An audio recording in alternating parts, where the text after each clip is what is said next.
This is the Tennessee Native Plant Society's Native Plant Seminar Series.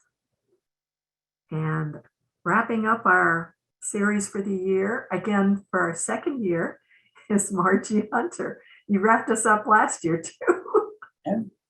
You were the last seminar of the year last year. Different topic, but this is a topic she gave that she covered at the, let's see, Nashville Lawn and Garden Show. And it was such a timely topic. I thought this needs a much wider audience. This would be perfect for our group. And she's going to be talking about Beyond the Aesthetics, garden as if life depends on it, because it does. There are a lot of folks who are now gardening with native plants. And so we're kind of circling around some of the topics and going deeper into a lot of them now, because so many people are turning to the natives because they're easier to care for. They have fewer requirements that cost money.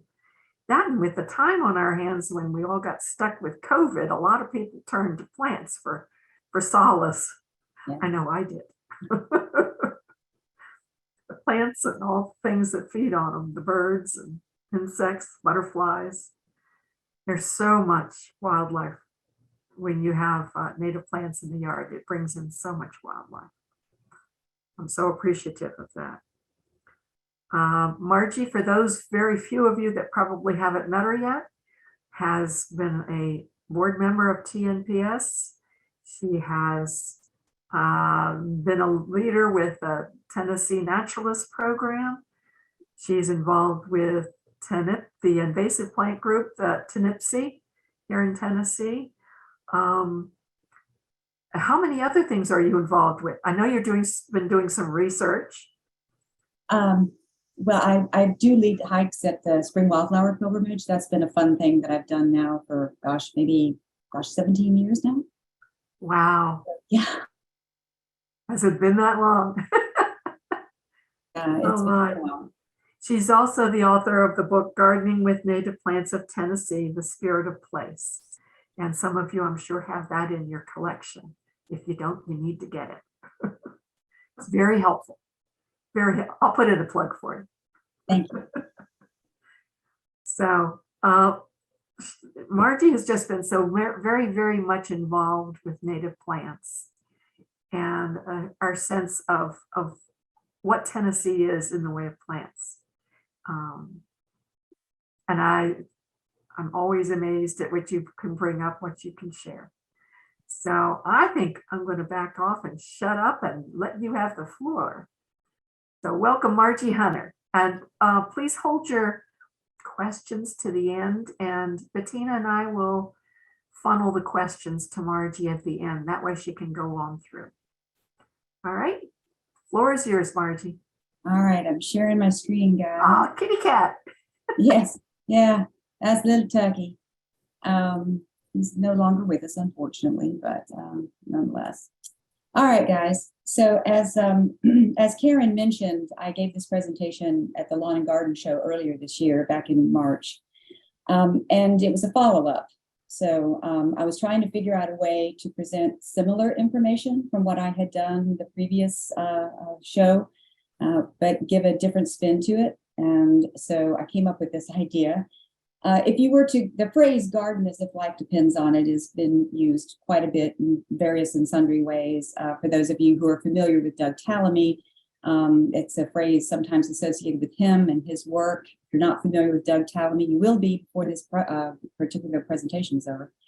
But it's also associated with anything, whether you're vegetable gardening or permaculture or pollinator gardens, et cetera, et cetera. So garden as if life depends on it. And as you can see from the images on the title slide here, wildlife is kind of the focus of the presentation today. So when I gave my other presentation, previous presentation to Lawn and Garden, it was on this topic, native plant communities in gardening, looking at gardening from an ecological perspective and how you could do that within a residential landscape. And so as part of that, then I talked about the advantages of using native plant in the garden, the various adaptations that they have to local climate, whether it's with temperature or precipitation, the local soils, local wildlife, and the local plant communities being in balance with everything there, having their roles and their place and so forth. And so the idea then was not so much geographic per se, but the fact that all of these adaptations indicated that it was the evolutionary advantage that native plants have, how they have evolved together with that geographic area, the geology and so forth in the area. So it's not only just place, but it's also everything that has gone into the creation of the biological communities that are in that place. And so that's the evolutionary history and how they have all come about together.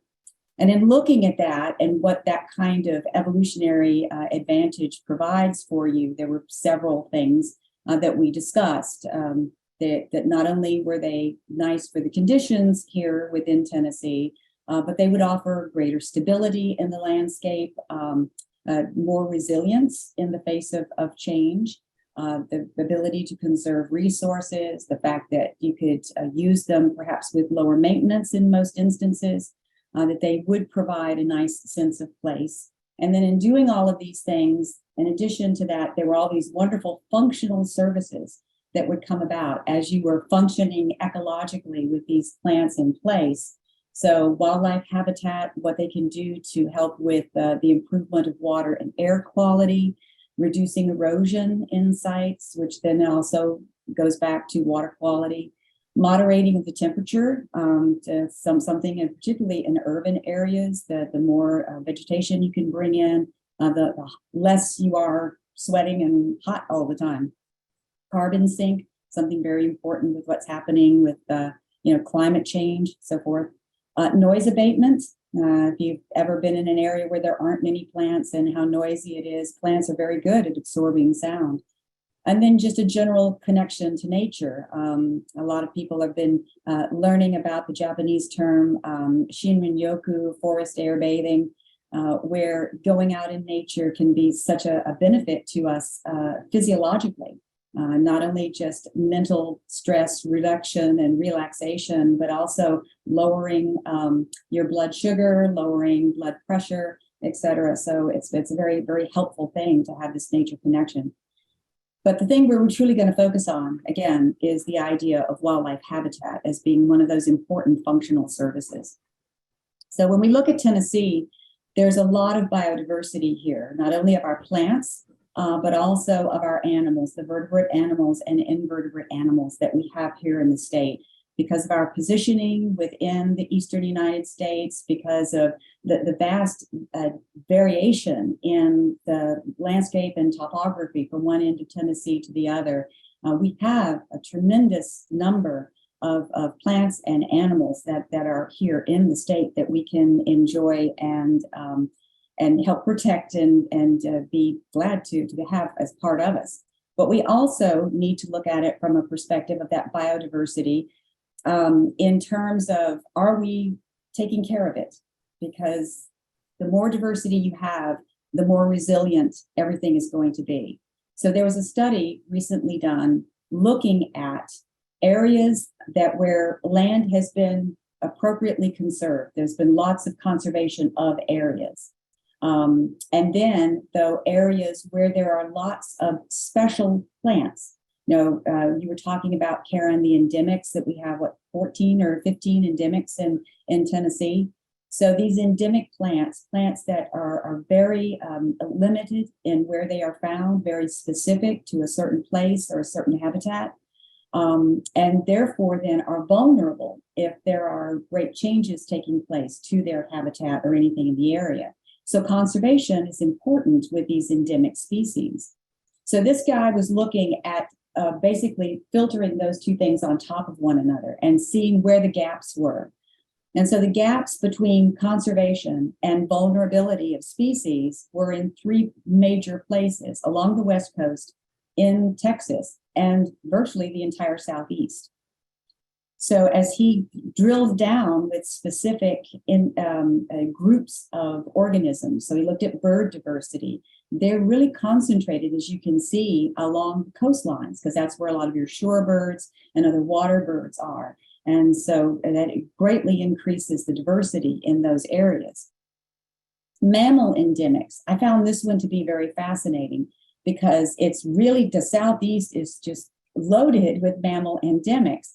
About 15 different species down in there. But I find it interesting from a couple of perspectives. If you think back, you know about your geologic history, you can trace one of those lines there that where it's kind of the darkest red that comes down through South Carolina, Georgia, across Alabama, and then dips up and catches West Tennessee.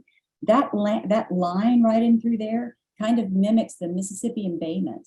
Where the seas came back in and during the Cenozoic and were there for about, 25, 30 million years. So I find that interesting and fascinating. And then also what's above in the north is almost non-existent. And so that perhaps would indicate that later glaciations have an impact on the fact that there aren't very many mammal endemics to the north. So I'd love to drill deeper into this particular one and see what it is, and also figure out what some of those species are. I would imagine most of them are small, like, mice or shrews or voles or something like that. But the Florida panther could also be, one of those species, perhaps. And we're all familiar with the phrase that the Southern Appalachians are the salamander capital of the world. Well, here is proof positive in a blue, yellow, and red. So that red is right on top of the Southern Appalachians and virtually nowhere else throughout the entire globe. So salamanders are certainly very, very key to our area and particularly the Southeast. And then if you look at fish diversity, talk about being able to trace something, you can almost trace the Tennessee River down through here, coming down through East Tennessee into northern Alabama and then up through between Middle Tennessee and West Tennessee. And if you're talking about fish diversity, you also have to include mussel diversity, because mussels during the very early stage of their existence, after the mama mussel shoots those babies out, they have to latch onto a fish and basically parasitize a fish for a short period of time till it gets to the point where they're ready to go off on their own, and then they'll drop off and continue living their life free and independent. But being associated with fish is extremely important. And with some species of mussels, they're very specific as to which fish they are going to have to parasitize. So as your fish species decline, your mussel species will also decline. And they've already taken a hit with dams and so forth anyway. So all of these things just really become very, very much tied in together. And then, of course, plants. So I imagine a couple of these are going to be on the endemic list anyway. So the Central Basin, so things like our Tennessee coneflower, Tennessee milkvetch, and Nashville breadroot. And then in the Southern Appalachians. So these are two areas that overlap Tennessee in particular. And then there's that one little area, they call it the tag, Tennessee, Alabama, and Georgia, that nexus where they come together. And so there's some special things there. I know there's at least 2 species, I think, of clematis in that area that are unique. So there are a lot of endemic plants as well to take into consideration with this. So in addition to plants, we have to look at things like other species groups. So let's take a look at birds for a few minutes. There was a study that came out in 2019. Many of you may have seen it and read it. It got a lot of press attention at the time. So there was a study that looked at surveys that had been done over the last 50 years from 1970 to 1920 that looked at, estimated, and surveyed the breeding bird populations within the United States, North America. And what they found was between 70 and 2020 that we lost 3 billion birds. It was just an amazing amount of breeding population birds that had decreased during that time period. So significant loss, nearly 30% of our birds have disappeared in that time period. And so the lead author, Kenneth Rosenberg, indicated that this was a strong signal that our human-altered landscapes are losing their ability to support bird life. And he goes on to say that extinction begins with a loss in abundance of individuals that can result in compositional and functional changes in the ecosystems. And so what he's saying here is that the more individuals that drop out, the more species become compromised, the more the function of the system becomes compromised, to the point where perhaps it begins to collapse. And we've certainly gotten enough dire warnings from the folks that work with the climate scientists in terms of, we are on the brink. And if we don't step back and step back fast, things are going to happen.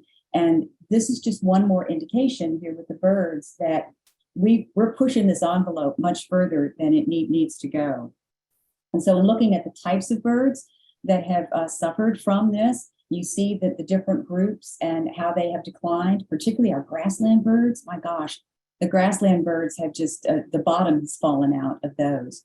But even some that are pretty common that you will find in your backyard bird feeders, like purple finch, the grackle, towhee, white-throated sparrow. I was hearing those. They've just now kind of come back into my yard. They usually show up in the wintertime here. And I've been hearing that, oh, Sam, bee, buddy, bee, buddy, bee, buddy.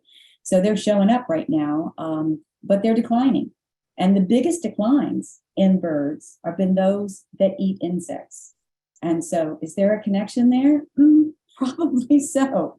So if we were to look at and determine about the sort of the relative numbers of different species of life on Earth, this kind of gives you a graphic way of seeing how important our insects are, our invertebrate arthropod or jointed leg species are. So there are 5 to 7 million of these species globally, versus if you look below, it's left leg there, left front leg, you'll see a little deer, moose, elk, whatever it is, 6,500 mammal species. Well, we're one of those versus 5.7 million insect species. I mean, we are less than like flatworms. Okay, there are more species of flatworms than there are mammals out there. So, relatively speaking, we're kind of middling. And but insects, there are a lot of them out there, and they kind of drive the world in many instances. And so considering that is important, and not just looking at it from the standpoint of species, but looking at it from the standpoint of their biomass. So if you were to take all of the insects and kind of actually to do biomass, you have to dry them out and get their dry weight without moisture. But if you then dry weighted all of us, okay, if you look over on the far left-hand side, you see that little grayed out human there? Well, that's us. And then you go over and you see that rather scary looking, if you're an arachnophobe, spider, and you see that there are 17 times more biomass of insects than there are of humans, and then 7,500 more times biomass of the plants. And so when we continue this presentation, we're going to be focusing on that and the insects that eat on those plants, because they are, in essence, the base of the food web. So plants manufacture their own food, and as a result of that, they basically feed everything else, because something either has to eat a plant or it has to eat something that has eaten a plant in order to live. Plants are what they call autotrophs, self-feeding, because they can manufacture their food. No other organisms are. They have to eat something that has eaten a plant. For that energy from the sun due to photosynthesis that moves on up through that food web, the flow of energy, to get to us, it starts with plants. And then one of the main levels above that then for continuing that flow of energy are going to be the arthropods. They are an essential link in there.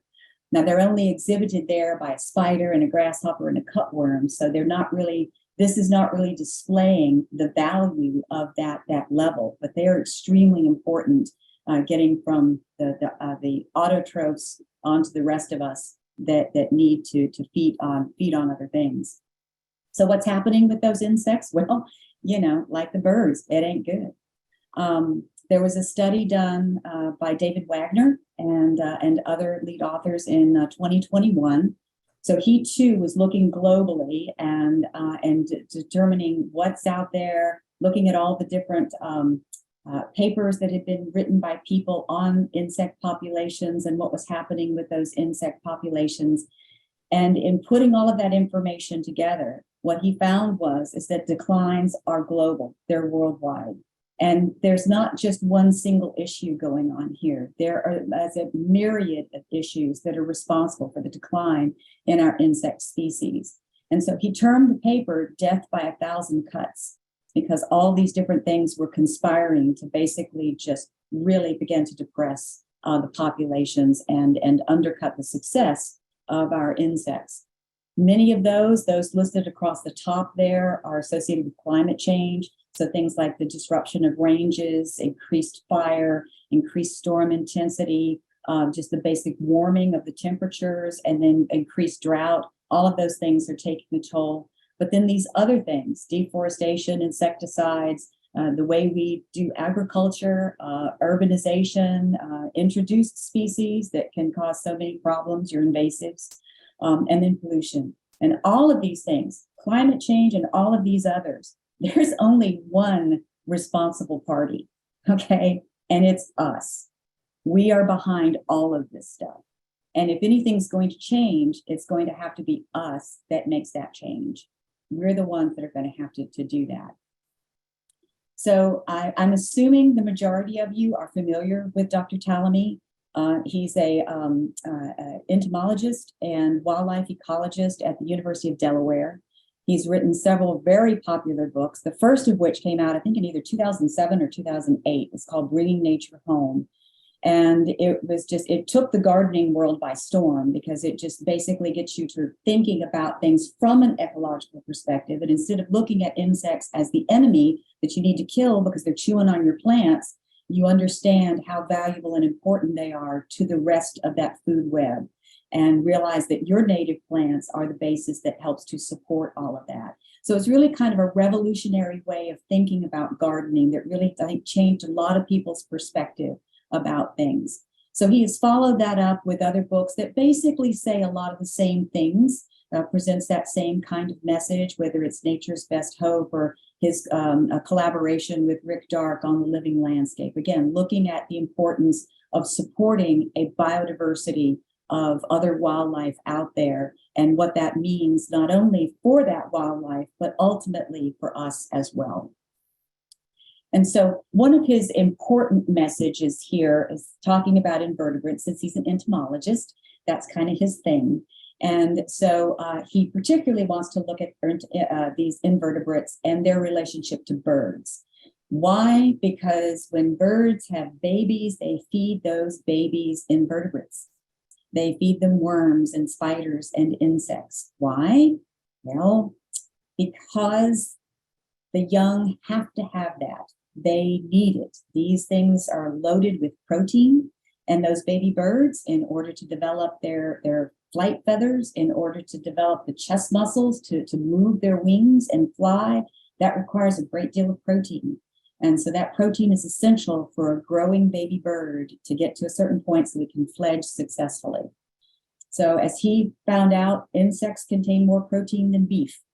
So these songbirds have to have it. 96%, as you can see here, of our terrestrial bird species rear their young on insects. One clutch of chickadees with the mama chickadee and the daddy chickadee. Mommy and daddy have to work very hard to raise that one nest. They have to get in or somewhere around 7,500 different caterpillars in order to raise those babies. So if you thought getting up in the middle of the night once or twice with your young'un was tiring when you had kids, by golly, imagine having to feed your babies 4 to 12 times per hour, which is what the birds have to do. And as a result of that, even some of the bird species that would normally feed on other things, be it seeds or fruit or other, even fish, other things, often will feed on insects as well, because they need that additional energy and protein during the breeding season. But then there are those insects that are those birds that are exclusive insectivores. They just feed exclusively on insects. So our swallows, martins, swifts, nighthawks, etc. So how are some of our species doing? Well, a study in 2014 shows that the majority of them are decreasing in some way or other. We've lost over 60% of our beetles. We're nearing 50% of our ants, bees, and wasps. Butterflies are about 30% that are decreasing. These are populations that are species that are in decline, the species that are declining. So with our dragonflies and damselflies, about 20%, a fifth of the species are in decline in that group. And then look at the poor grasshopper. You know, I don't know if you've ever had a soft spot for grasshoppers or not. I never really have, but shoot, sure makes you feel so sorry for them now. Because I mean, virtually they're all on the decline. Almost 100% of them are declining. So what do they do? I mean, we, again, as gardeners, we often look at insects as the enemy, something that we have to fight. But many of these insects are important pollinators. Many of these insects eat other insects, so they are responsible for pest control. Some of them, some of our invertebrates, of course, are involved in process of decomposition, those that live in the soil, and therefore involved in nutrient transfer. So breaking up and demineralizing some of the things in the ground so that those nutrients are available for trees to uptake, and then just being nutritious themselves and getting eaten and passing that nutrition on into the food web. So they're just a really critical part of that function of the food web. And we don't want that to collapse because we're kind of at the top of that food web. And so if it starts to go, we got a long way to fall. But we're going to talk a little bit more about that and look at some studies in particular that have focused on this food web function. So Talamy and a lot of his students coming out of the University of Delaware have looked at various species, native species of plants, and how many herbivorous species. So these are foliage eaters. They actually eat the leaves. And so they've looked at that, which tree species in particular, some shrubs, but also some mostly tree species, are regularly eaten by how many different kinds of species. And what they found was that the king of the hill was our oats, the Quercus genus. They would have more than 20% of the species that they supported. So lots and lots and lots of the species, 20% of them, at some point in time, feed on one or more species of oats. And then it just kind of goes down from there. But willows and cherries and birch and poplar, all of these are still way up there on the list. And then you get on down to, you know, basswood and spruce and pine. And then all the others down at the bottom are a lot of our other plants. Now, this doesn't mean that, oh, gee, only 2 or 3 herbivorous insects chew on this. That doesn't mean that it's not a good plant, because maybe it provides nectar, maybe it provides pollen, maybe it provides fruit. So there are other metrics by which you can judge the value of any particular plant. But just looking at it from a standpoint of foliage-eating insects. So you're talking about your caterpillars and the larval stage for these things. The king of the hill is the oak. A little further, go into a little more detail and actually tie it into particular species of birds, because birds eat caterpillars. And so how does this work in terms of all those caterpillars and species that are feeding on native plants versus non-native plants that many of those species do not feed on? And so they began doing a study looking at areas where there were almost no native plants, almost 100% non-native versus 100% native. So the 0 on the left-hand side means 100% native, okay? And then as you move across 25, 50, 75, 100, you're decreasing the amount of native plant biomass and increasing the non-native species that are there. So they wanted to look at 3 things: reproduction and the survival of both the adults and of the juveniles. And what they found was, especially with bird species, because birds fly, that the adult and juvenile survival really weren't affected at all by this, because they can move around. Once the babies fledge, they're not stuck in an area where there's all non-native species. They can move around. But what they did find was that it had a strong impact on reproduction. And so what they found was that 85% of the foraging of these chickadees was on native species, and only 15% of the foraging was on non-native species. And they looked at various, from Zelkovia, which is, totally not native, all the way up to that famous Quercus genus, and where you don't have any, with Zelkovia, there were no species of caterpillars recorded on those plants, versus Quercus, where they found 532 different species of caterpillar feeding on the oaks. And of course, that's where the preference was. I mean, if you're going to go to the grocery store looking for food and the shelves are empty in one place, you're going to leave there and you're going to go somewhere else where the shelves have some supplies so that you can get the groceries that you need. And so with the native trees, there were 2 to 3 times greater abundance and 5 times more diversity of insect or caterpillar species that were there with those. So naturally, the chickadees are going to flock to something like that. Another study that they did kind of in conjunction with this was, again, looking at comparing a place that had mostly non-native species versus a place that had mostly native species. So again, the 0 on the bottom part, the 0 means it's 100% native species, and the 100% means 0 native species, none whatsoever.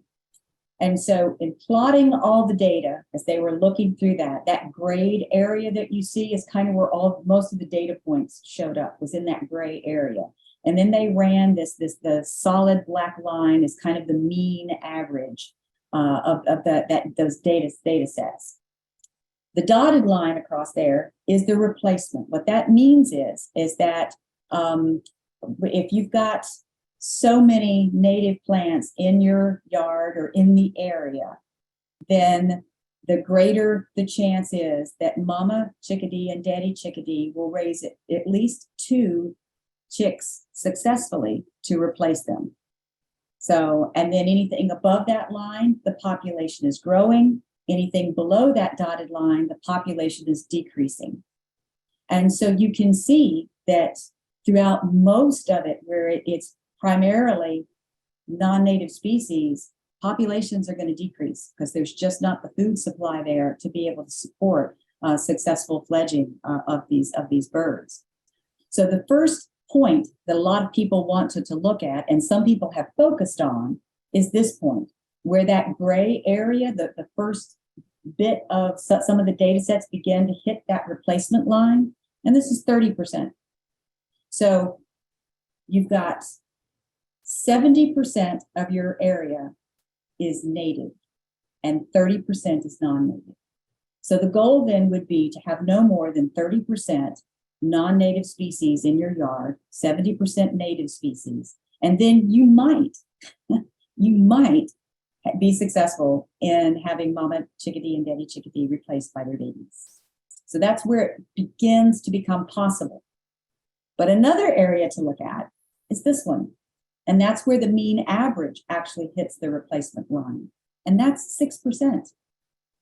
And so what that means is you can only have 6% non-native species in your yard. 94% needs to be native in order to, at least from a mean average perspective, make sure that the population is at least remaining stable and not decreasing. So when mean estimates fall below replacement, you're looking at anything less than 94% native species, which is that's kind of surprising, really, when you think of that. Who would have thought that you would need that many?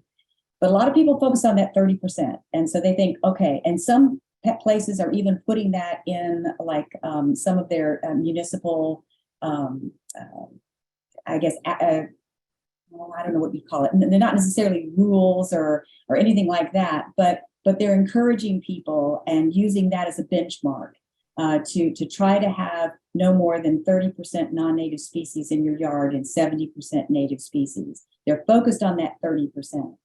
And so if you're trying to look at that and determine how would you gauge that visually, it's not easy to do. So I think it's kind of nice to look at it from a perspective of a functioning household.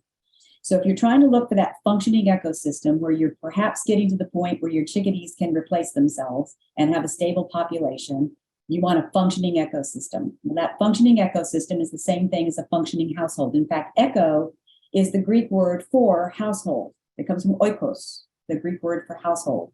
And in the Greek world, oikos, or household, basically encompasses the home, the yard, the people, everything in it, extended family, everything gets included in the term oikos for household. So if we're going to look at this from the standpoint of the household, then you've got to have your house, you got to have your yard, you got to have appliances, you got to have furniture, you got to have some of the things that kind of make a home a little bit more homey, and you've got to be able to see, you've got to be able to cook. So these are the kinds of things that you need to have in order to have a successful place where you can live and raise your family, right? So this would be the equivalent, looking at it from this perspective, of native plants in your yard. So then what's the equivalent of the non-native, whether you're going 30% or somewhere less than that, all the way to that 6% of the non-native species? So non-native are going to be some of the things you would just for decorative value, you know, maybe a little splash of color, a little splash of texture, a little splash of fun. And so things like seasonal color. You want those daffodils? Put them in. There's nothing like looking at daffodils in early spring. Grandma's peonies, can't live without them. Go for it. They're beautiful. And even some of the non-native species that are very popular in perennial gardens and others, they have a long period of flowering. They're very supportive of pollinators, and they bring extra color and texture into the garden. As long as they're not invasive, that's fine, man, go for it. So these are the kinds of things then that you can bring in to give a little extra color, a little extra texture, a little extra seasonality and life to the garden to kind of spruce up and give a little extra to that overall household that we have. And of course, if you're going to plant a tree, there's no better tree to plant and for your household than an oak. Fortunately, we have 23 different species of oaks in the state of Tennessee, so lots to choose from. They can go in various and different kinds of habitats, so from very dry to very wet.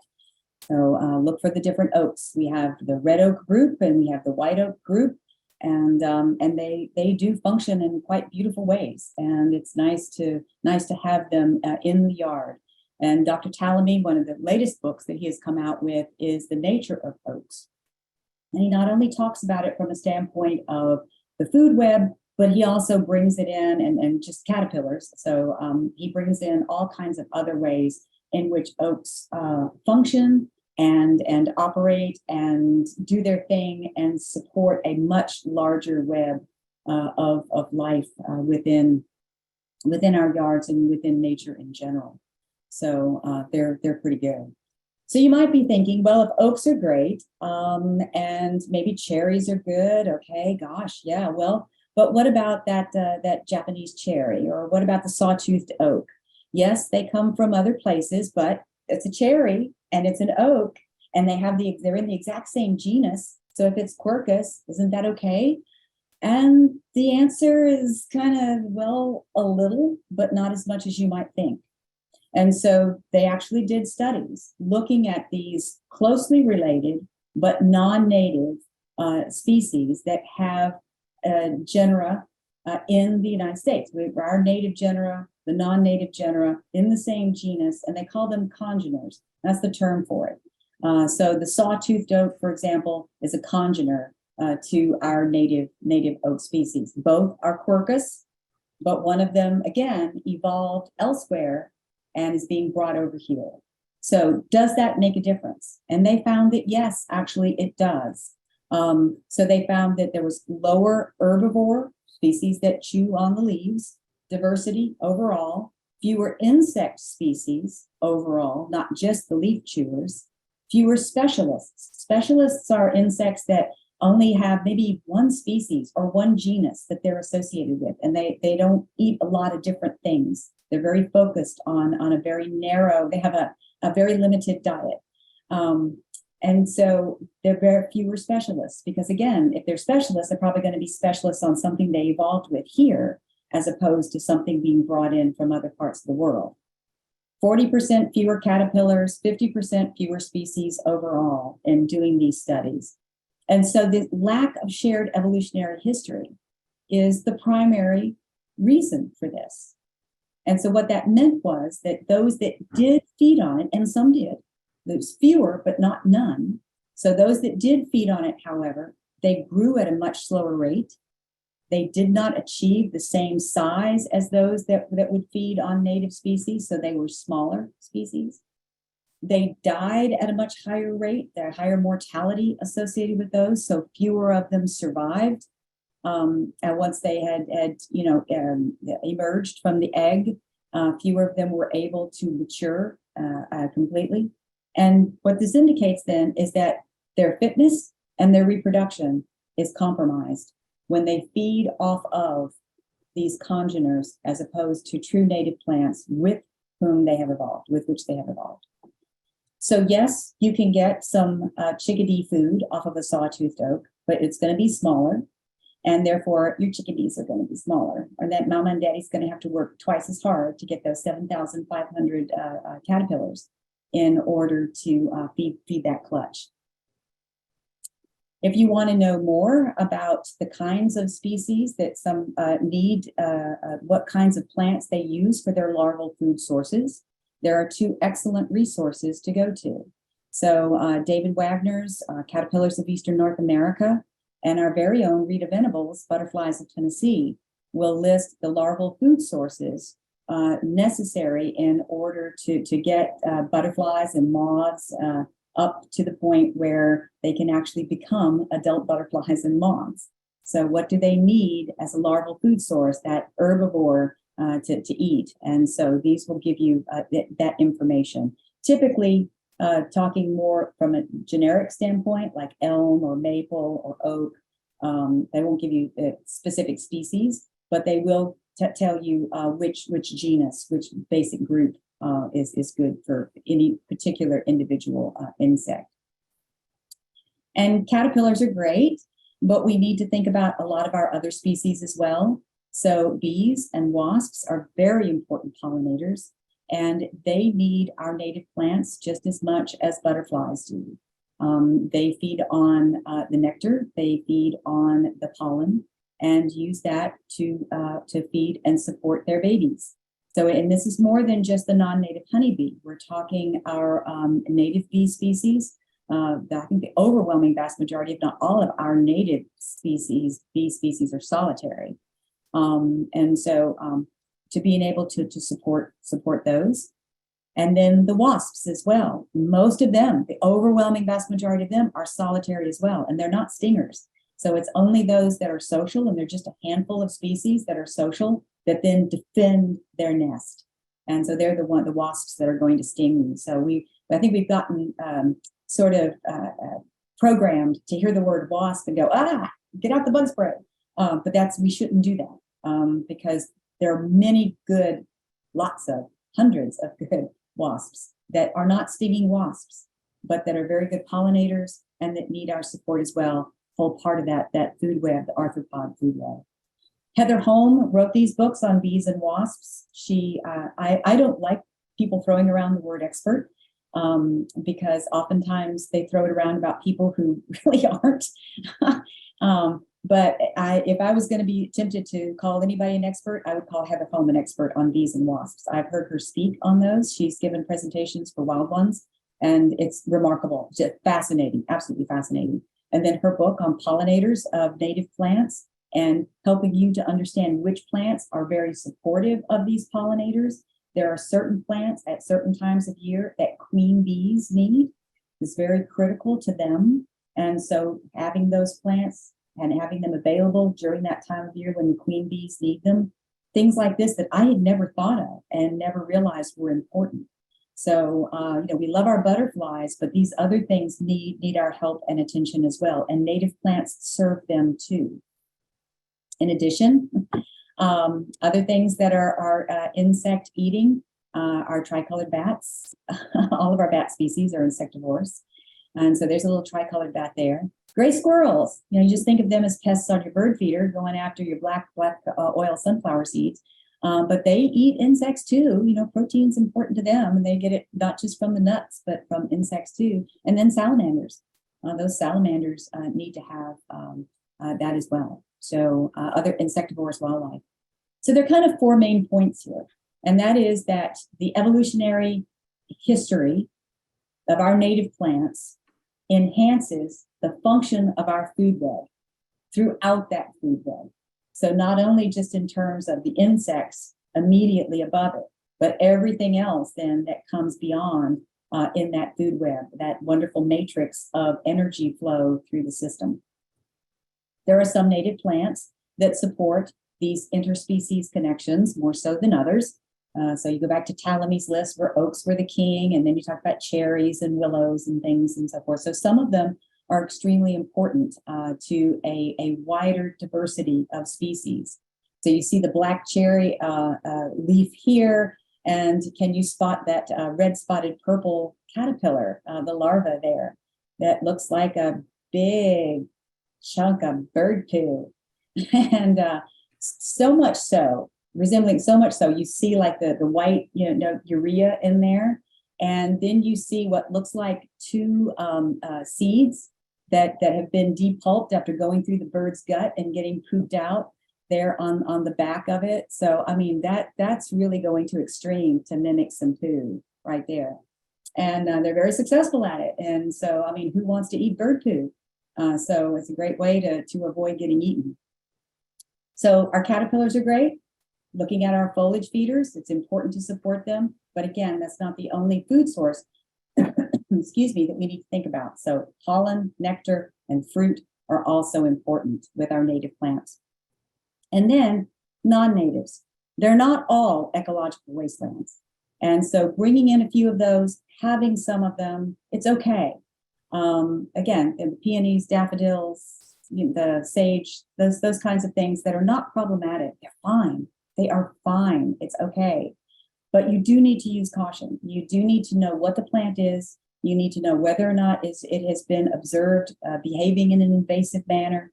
If it has tendencies, certain characteristics that might make it invasive. And one species, pardon me for just 1 second. Thank you.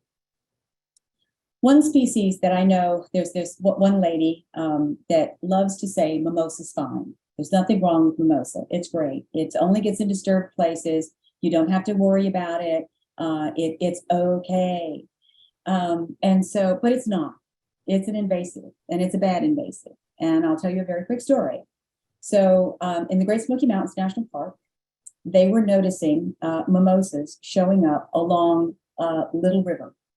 So, Gatlinburg is, and if you're headed down from Gatlinburg, get into the Smoky Mountains past Sugarlands Visitor Center, you're headed down towards Elkmont, and then eventually on to Case Cove.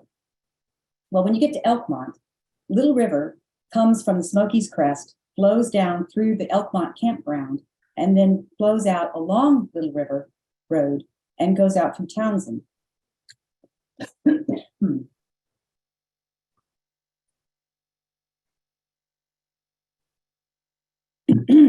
Sorry.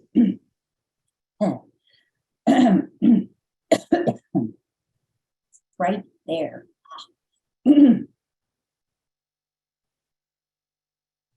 What they found was that along the Little River corridor coming out of Elkmont is all these mimosa seedlings, 12,000 that they found and pulled out of there before they discovered the one parent plant that was growing up there near the old Wonderland Hotel at Elkmont. And once they removed that, they didn't have a difficulty anymore.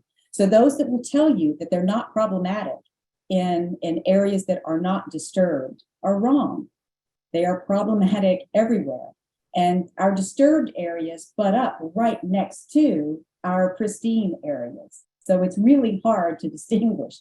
There's not much of a buffer left anymore with any of these places. So yes, mimosa is a problem.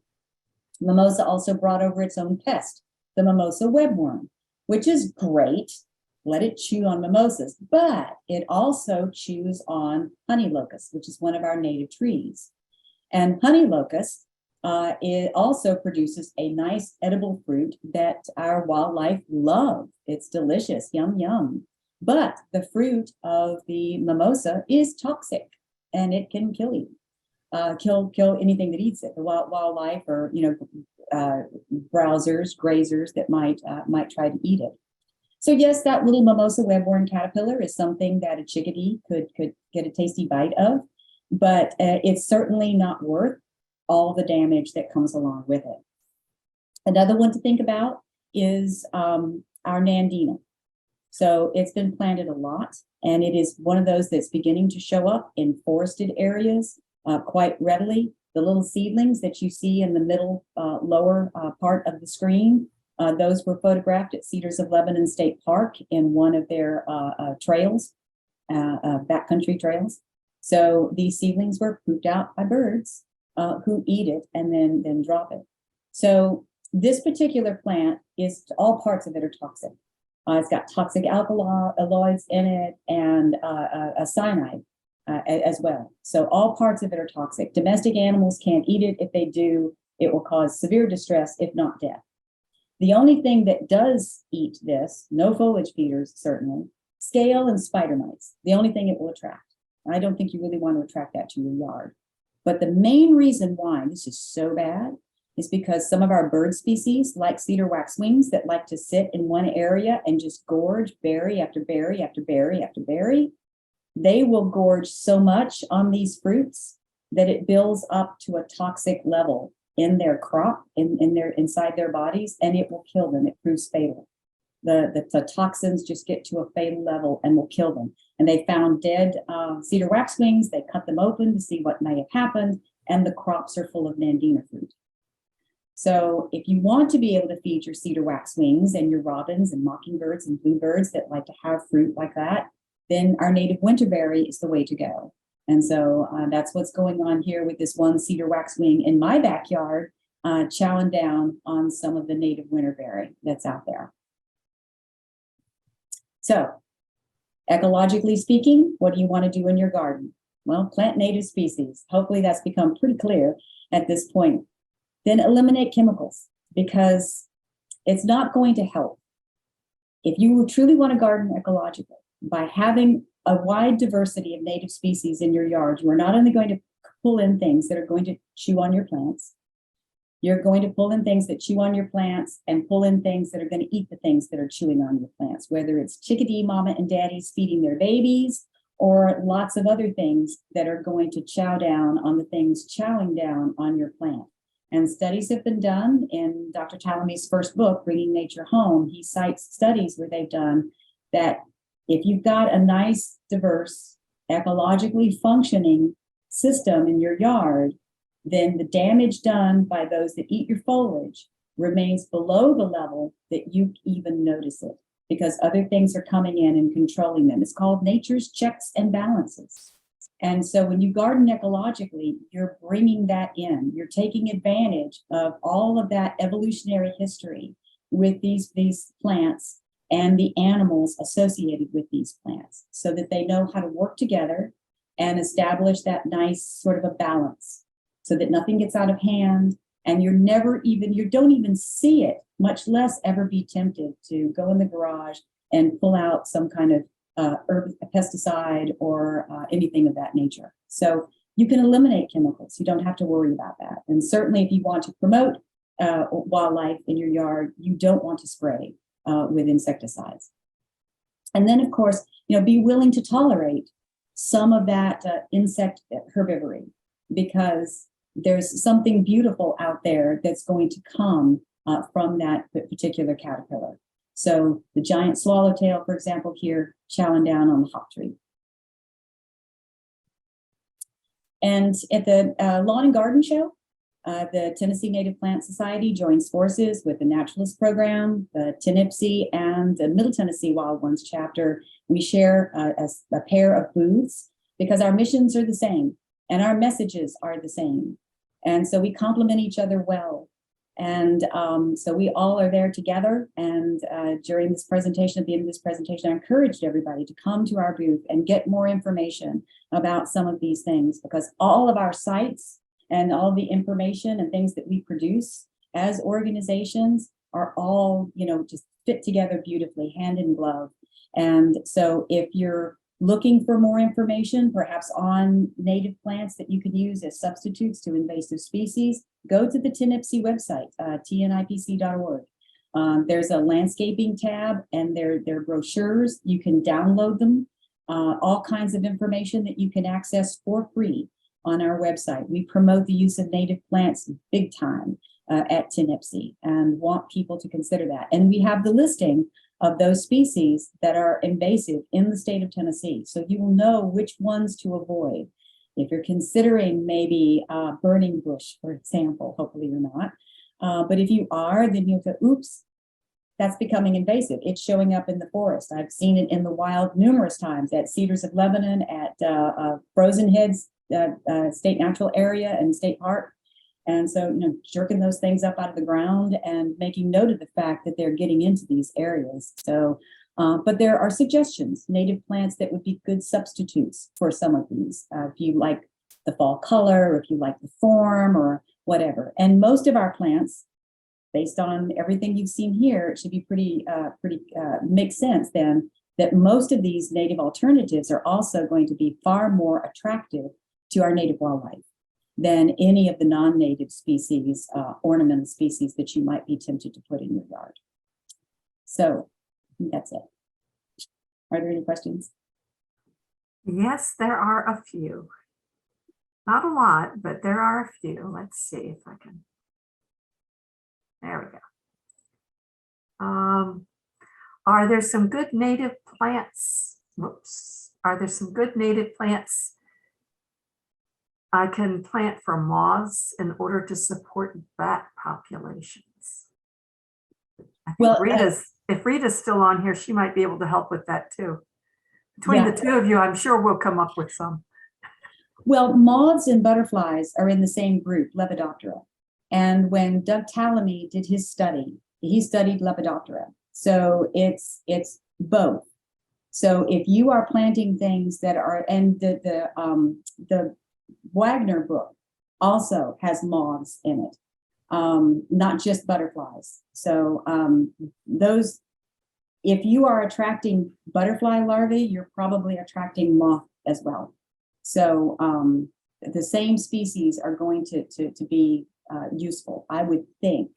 Now, there may be some that are a little bit more attractive to a certain species of moth than another, and that's where David's book would come in handy if you want to attract, a tulip tree beauty or an oak beauty or woolly bears or whatever. There might be certain ones that you'd want to focus on for that, but just in general, moth species are going to be lepidopterans, and that's the same group, same order as butterflies.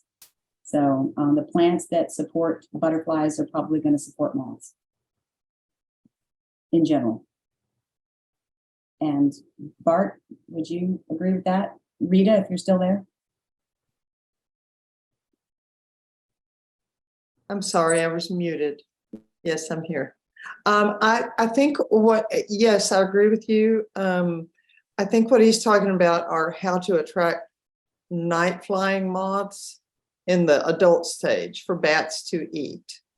And I would say just look for, of course you have to have the larval food source to have the adult moths. So, I don't really know plants that bloom at night that might or would be blooming at night that moths go to. Oh, I know one. Okay, go for it. The Manfreda virginica, false aloe, or also called rattlesnake master. Okay. It flowers at night, and it has a very strong perfume. Also, the Spanish bayonet, the yucca. The yucca Yeah. filamentosa. Yeah. Those are night pollinated by moths because they're the white flowers. There are some primroses too that might fit. They're the evening blooming primroses. Yeah. I don't know if that's something that. moths would go to, but I would guess they would. Yes, Yeah. that Large it fruit. is. I think they're the pollinator, actually. Yeah, sphinx moths, I think, are the pollinators Yeah, for I think the big one, the Missouri primrose or the big fruit Yes, primrose, yes. big yellow one that's in the glades. Mhm. Yeah. Yeah. So other than that, I guess just turn the lights on and then turn them off real quick. You can also, no, there is a way to attract them. So, and you can look it up online. There's a formula of something with like beer and beer will attract all kinds of things, but beer and different fruits that have kind of fermented and maybe a few other things, and you just make this big slurry, and then you paint it on tree bark, and that will attract moths to come in and feed off of that. So you can look that up online. Sure. Is that healthy for them, or does it turn them into alcoholics? I have a 12-step program for moths. I don't know. I've actually seen drunk birds before. I've seen drunk wasps. They get drunk on some of the nectar on some of the plants. Was it, I guess, the angelica, I think, can make them kind of ooh. Yeah. I saw some birds who'd eaten fermented wild grapes, and they tried to land on a fence, a nice white fence, and they couldn't stick their landings. Right. Well, any other questions? Rita had a question. Would you like to ask it yourself, Rita? Because I know you corrected yourself. Did myself again. Yeah, you mentioned, okay, that I typed in the wrong thing. Of course, we want to have more than 30% native species in our yard, but does that mean, so just the percentage of native species, does that mean number of species, individuals of certain species, or the total biomass? I think they need total biomass. Oh, okay, okay. Yeah, totally. Might have covered that and I just missed it. Yeah, yeah. So that 30% is 30% non-natives. Non-native, yeah, that's what I'm. 70% natives. Yes. So, I tried to change that and it wouldn't let me on here, so. 'Cause I okay. don't want to be confusing. So I had to type an apology in there, but anyway, yeah, so diversity is not as important as total biomass then. But no, I would say they're both equally important. Okay. I mean, you don't want a whole bunch of the same thing. You want as much difference, particularly if you're going to attract wildlife. You want things that are going to be flowering at different times, setting fruit at different times. You're going to want flowering plants, you're going to want shrubs, you're going to want trees. You're going to want a wide diversity of all kinds of things throughout the seasons. And so I think the diversity of what you bring in, from my perspective, is just as important as the quantity, the biomass quantity. So I would say both things are equally important from that perspective. Okay. Other comments? Amazing presentation as always, thanks. And common milkweed is good for monarchs and a moth species.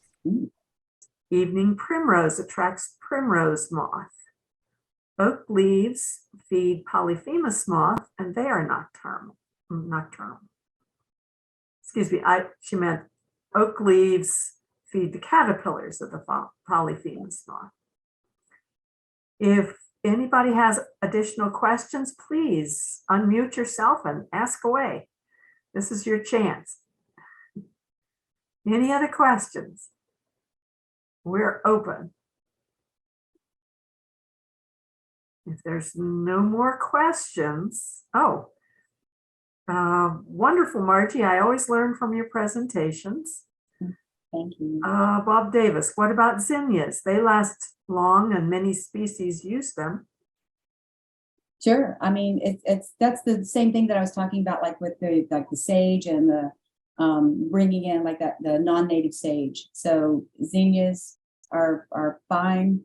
Again, just make sure that whatever you're bringing in does not have any kind of invasive baggage associated with it. And so by looking at the TNPS list and not even just TNPS sometimes, but maybe if you're down like near the Alabama border, look at the Alabama list. What's invasive there? So sometimes our bordering states, it can be just as important to look at what their invasive species lists are too. So, but yeah, I mean, something like that, sure. Some of the animals. We now have the beginnings of a gardening page, Gardening with Native Plants page on our website. And there are links there to the TNPS brochures for different parts of the state and the invasive list as well. So if you don't want to go to TNPS, it can get difficult sometimes finding what you're looking for on the TNPS site. At least I find it sometimes a little. Really, well, just to when you get on the home page, look at for the landscaping tab, hit that landscaping tab, and it's all right there. Now you have two places to go to get them. Yeah. And you can find whatever interests you among that group and just go ahead and print it out and you'll have it available. Absolutely, because there are a lot of other things that we do have on there that people might find of interest as well, that are related to native plants. So there's a request for the repeat of the website for plant recommendations. You can go to tnps.org or tnipc. Is it org? Org. Both will have the material. That's correct. This presentation has been recorded. It will be available later in the week on the TNPS website under presentations, under seminars. So if you want to check out certain parts of it, it'll be available then. Kay Matthews says, thank you, Margie. Outstanding presentation. If you're interested in becoming bird sanctuary certified, visit, and she's got it listed in the chat. It's the habitatconnection.org/bird-sanctuary-certification. There's also National Wildlife Federation has certification. There's Smart Yard certification here in Tennessee. There's Bee City certification. There's Monarch certification. There are a lot of ways you can certify your native plant area. Have more signs in your yard than you will plants. Get certified. Try and do them all. Yeah. But you have an option there to find one of them that you like the sign of. Sure. Sign up with them and then put one in your yard to at least people know what's going on. Sometimes that's the way to say, excuse the mess. We're feeding the butterflies and the bees, you know. When you explain to people what's going on, sometimes they're a little bit more tolerant. Yeah, true. And it's an opening for educating them. But there are also ways to make it look really nice too. So yes. Yes. My project for this fall is eliminating a large part of my front lawn. I have a very, very large front lawn and lots of trees, and I generate lots of leaves. And so I'm using the leaves this year to create a section of the front lawn that's going to be reforested. So it already has large trees in it, but I'm going to add understory trees and of course all natives. But the leaves look very messy, of course, and I live in a neighborhood where it has very manicured yards. Yeah. However, my justification will be that along the edges and around the sides, there will be a very trim lawn that's well cared for. So that will look like the landscaped area. But then I also think, and this is a question, what about leaf litter, leaving it where you can? Doesn't that also provide a big habitat for insects? Absolutely. Yeah. Absolutely, the leaf litter. And if you can, this is the part where maybe it gets a little messy, during the wintertime, leaving some of the dead stalks and so forth, because bees will often get in there Yeah. and have their Mhm. home in there, and other wildlife will overwinter in like standing dead grasses and other things of that nature. And so not to be too much of a neat freak, kind of keep it as neat as possible, but don't just, take everything down to bare bones. Mhm. But I use leaf litter as mulch, and I think it looks beautiful. I think nothing is more lovely than walking through a forest and having the ground just covered with a nice uniform layer of leaves. Something else, though, in addition to the smaller trees to put in there that would really help, I think you could put some of the herbaceous wildflowers in there that would have a Yes. lovely spring display. Yes. That you'd be able to enjoy in there, and then things that would also continue to stay in there throughout the summertime as well. Foliage would remain, and maybe ferns, things of that nature that you could Mhm. sprinkle in there that would make it look more planted and deliberate, and Exactly. give them more of a true forest feel. Yes. So that might help as well, and relieve just leaves, so it's not just leaves. Right. Right. Yes. Excellent advice. Yes. Look for the spring ephemerals as a Right. category. The spring Yeah. ephemerals, because they work underneath, in the Yes. understory underneath the trees. And I have in the woods behind the house, I've done all that, and I've added a lot of the species. As I pull out the invasives, I've added a lot of the spring ephemerals, like the bloodroot, mayapple, Mhm. all those. You know all of those. Yeah, Well, stick some of those in your front yard too. that's what I'm thinking. I'm going to have to do, right? Yeah. So my neighbors are happy. Yeah. And maybe a And few so- shrubs. You Yes. could tuck a few shrubs in there. Yeah, I already have a what is it? Viburnum rustifolium in there, that I got from Grow Wild. So that's one of the understory plants in there. Sweet And shrub's another good one. yes. Yeah, So there are- it'll take me a while to develop it, but Yeah. I'm It hoping the idea works. Yeah. You'll be surprised how quickly it can happen. Yes, it will take a few years, but that time will go fast when you're out there digging around. Right. You'll be amazed. Some of the native hydrangeas would also do well in there. Right. The In oak the leaf. understory and the spice bush. Yes. And some of the asters will actually go in dappled shade, like maybe on the edge. Exactly. And they look nice and neat in the front. They have Mhm. kind of a mounding look and aren't like, sunflower shape where it's tall and kind of gangly. It's more of a compact, looks almost like a shrub. Yes. And those work pretty well. That's a good idea. Also, let's see, what Margie said about filling in with some making it a layered look Mhm. really works well.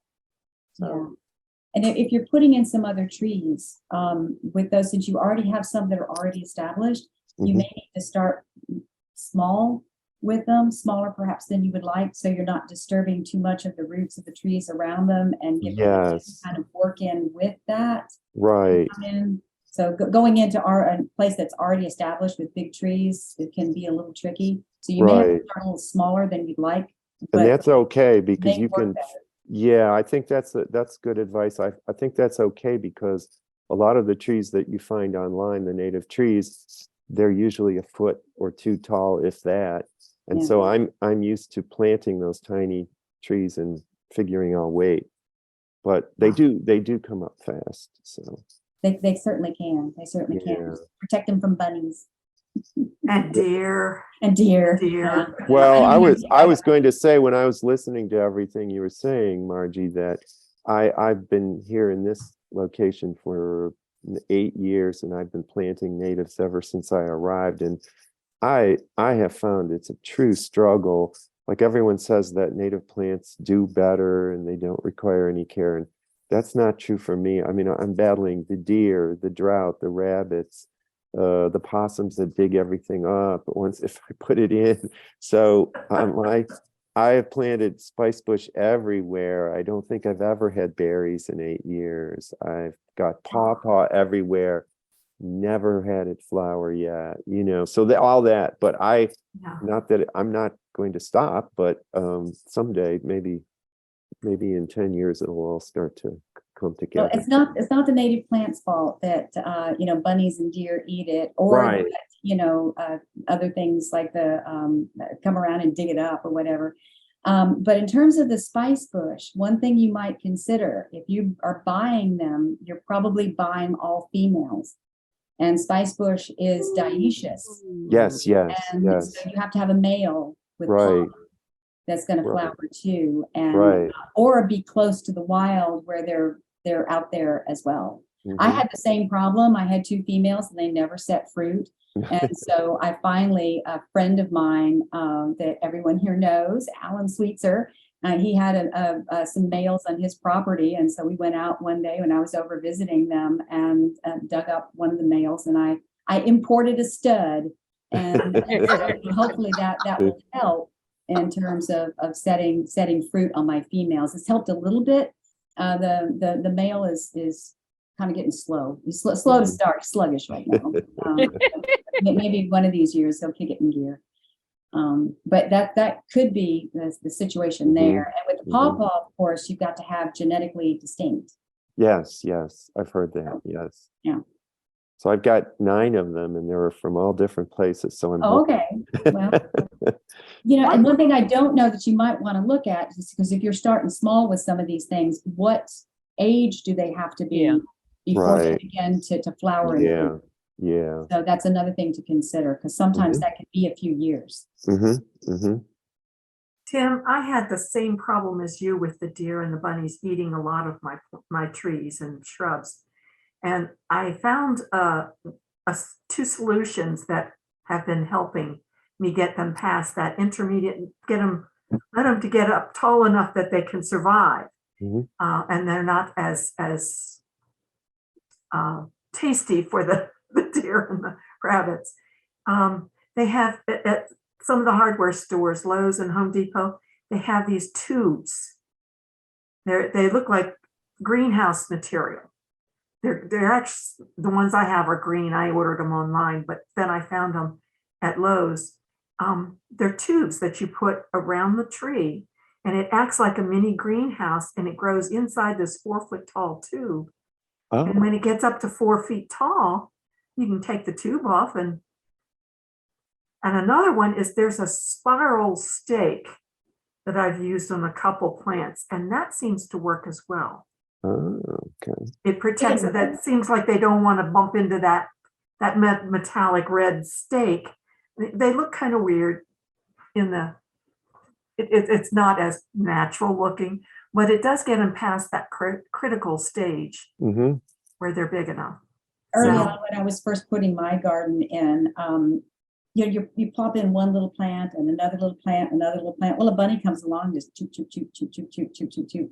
So if you can get past that first critical stage, like Karen is talking about, where they begin to fill in, then they are resistant or able to cope with that kind of pressure. And now, bunnies are all over the place and around here, much more than they should be. And I can't really tell what damage they're doing, but I know they're doing something. I'll see them out there. So I know they're eating something, but they're not necessarily able to, it's not where, oh no, they just took out an entire plant of phlox.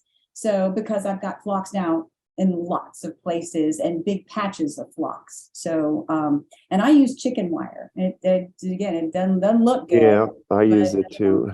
Whatever gets you there, Yeah. I'll have to send you some of our bobcats, Margie. Takes care of the bunnies real well. Well, Our population went. We do have fox. They're resident foxes around here. I see them trotting through my yard on rare occasion, and lots of hawks. So I think every now and then a hawk will get a bunny. I'll hear that awful cry. I'll go, whoops, there goes one. Yeah. There's a few more things in the chat. Great presentation from David Dool says, we're lucky to have Margie in Tennessee. Matt Cole says, those who mind don't matter and those who matter don't mind. Dr. Seuss. Good advice. Love that. Thanks, Matt. I like that. That sounds awesome, Tim. Bob Davis, deer may well eat your small trees. Yep. Gail Eichelberger, thanks, Margie, a great presentation. Thank you, Gail. Bob Davis, dogwoods are an edge tree. Yes. Also your red buds and serviceberry. Mm-hmm. Yeah, serviceberry. I have to stop and think because I know it by so many names. Monica Pretz says the Tennessee Environmental Council is launching the 2023 Tennessee Tree Day soon. And you can get native trees and shrubs through registering on their website, which is tectn.org. For those of you who look in the chat, you can see it there. They have a little bare root. And so the trees may be as much as maybe 3 feet. It's just a long straight stick by and large, very little in the way of branching on them, and they're all bare root. So, but they're free. And so it's a good place to at least try and get some. You need to get them in the ground quickly, but yeah, they have their own like 10,000 tree day or 100,000 tree day or something like that that they do, try and get trees all over. So yeah, that is a good outlet. Steve Ford says, I love your presentations and I love your book, Margie. Oh, well, thank you very much. Nathaniel Bass says, do you have any tips for responsible relocation transplant of wild natives?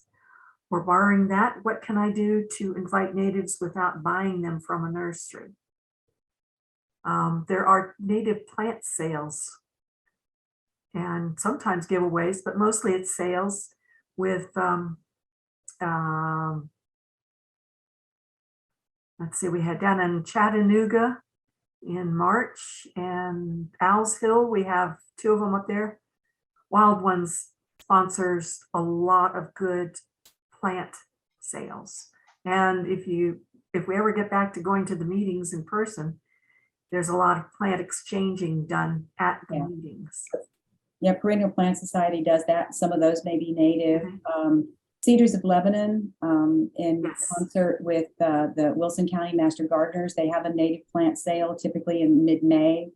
So, I mean, you still have to buy them, but so as far as transplanting things, if you have a private landowner's permission, you could do that. You can't dig publicly. That's against the law, and certainly can't take it out of any kind of land like a park or anything like that. Collecting seed is a very good way to do that rather than dig plants, because you're disturbing soil and then you're removing genetic material from that location as well. But if you were to collect seed, say about maybe 10 to 15% of the seed being produced by a particular plant in an area, and sow those seeds, and you don't have to do anything fancy. Get a flat with some soil in it, some good potting soil in it, and then just sprinkle the seeds in that, water it in, cover it with like a hardware cloth, stick it out under a shrub for the winter time. I mean, these seeds, they germinate on their own after the winter, those that need that stratification. And so a lot of the plants that are sold like at the Cedars of Lebanon plant sale, Linda Robertson does those, and she grows them in her backyard, and that's what she does. She will just collect the seeds. She will sprinkle that in a flat, cover the flat to keep the things from digging and scrimping around in it, and just set it outside. And what comes up, comes up.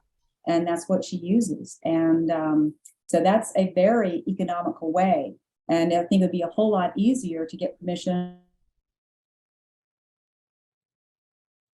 neighbors or other people would let you have some seeds and grow your own. Yep. Meredith Klepsch did a she did a seminar, I think earlier this year. Yeah. So you might want to look through the video list because she did a very nice seminar on setting native plants. And then we also have 2 comments from Robert and also from Jenna about the Native Plant Rescue Squad out of Knoxville. And it's www.nativeplantrescuesquad.org. So that might also be a source of native plants. Depends on where you're located, what's going to Yeah, work. yeah, best. it's out of Knoxville, but that might be, if you're in that area, that might be, and they may have some suggestions as well. That's a good idea. And I'm sure Meredith's presentation, I think that was last year. It maybe. was last year. But yeah, her And it's- advice would be good. And I imagine it Yeah. followed very, very similar to what Linda Robertson does, just set it out. Mhm.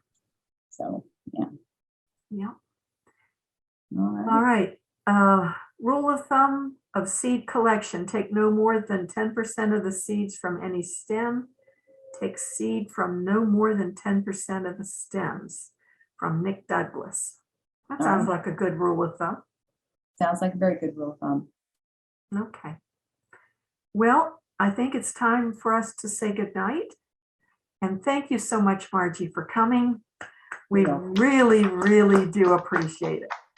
And Thank I you think all. this is a Pleasure. delightful way of ending our series for the year. I've started signing people up for giving talks for next year. And I hope I'll have it the first half of the year listed in our next newsletter for TNPS. All right. So Well, it's been my pleasure. Happy holidays to everybody. happy holidays to you too, and enjoy your family and the freshening of your house. One of these days. It always takes longer than you think. All right. I'll say goodbye to everyone. Thank you for participating, everybody. Your questions really add to everything that we do because it helps us focus on what you're really interested in. So thank you. Good night, everyone. Have a good holidays series here. That we've got Thanksgiving, Christmas, Hanukkah. Oh, all kinds of good eating events. Enjoy.